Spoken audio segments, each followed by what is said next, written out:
Fl-aħħar sigħat fi 110 persuni oħra mill-coronavirus f'pajjiżna u feġġew 94 każ minn fost 3558 test. Dan ifisser li 97.4% tat-testijiet li saru ġew negattivi u 2.6% ġew pożittivi.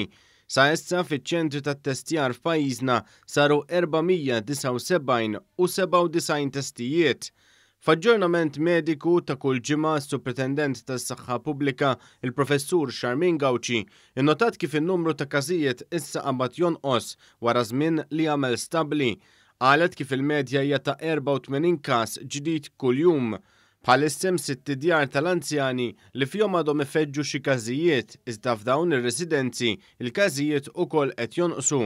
Fl-aħħar ġimgħa kien hemm 86 każ ta' trasmissjoni fuq il-post tax-xogħol u 139 każ ta' trasmissjoni bejn il-qraba.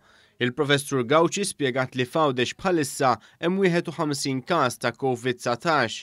Stqarret li l-maġġoranza ta' każijiet hija ta' persuni ta' bejn il-25 u l-34 sena. Intant il-Professur Gauci qalet li anzjan ta' 92 sena miet waqt li kien pożittiv għal coronavirus.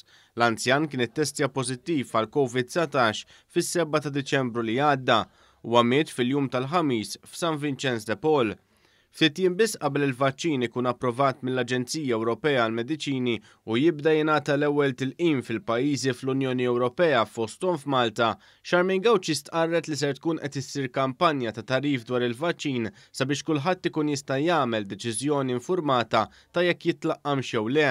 Nemnu li l-pubbliku rridu nagħtuhom dak l-informazzjoni kollha li għandna ħalli jkunu huma stess li jagħmlu d-deċiżjoni li tkun informata. Infatti tiġi rolled out kampanja dwar din it-tilqima ħalli aħna nkun nistgħu ninformawkom ukoll dwar il-benefiċċji kollha ta' din it-tilqima propju wkoll kif taħdem din it-tilqima u anke tkun tistgħu tifhmu eżatti x'benefiċċji għandhom dawn it-tilqim. Spjegat ukoll kif sabiex wieħed jitlaqqam kontra l-coronavirus ser ikun hemm bżonn li jingħata żewġ dożi separati. Inti għandek l-ewwel doża li ħattik ċertu immunità wara ftit ġranet huwa tal-Pfizer qegħdin jismaw li jkun bet ieħor 52% effettiv wara l-ewwel doża.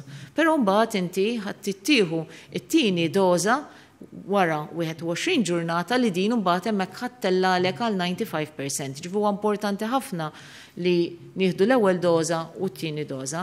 Mbagħad għandek numru ta' ġranet fejn inti hemmhekk tkun bnejt l-immunità ta' din propju il-vaccine.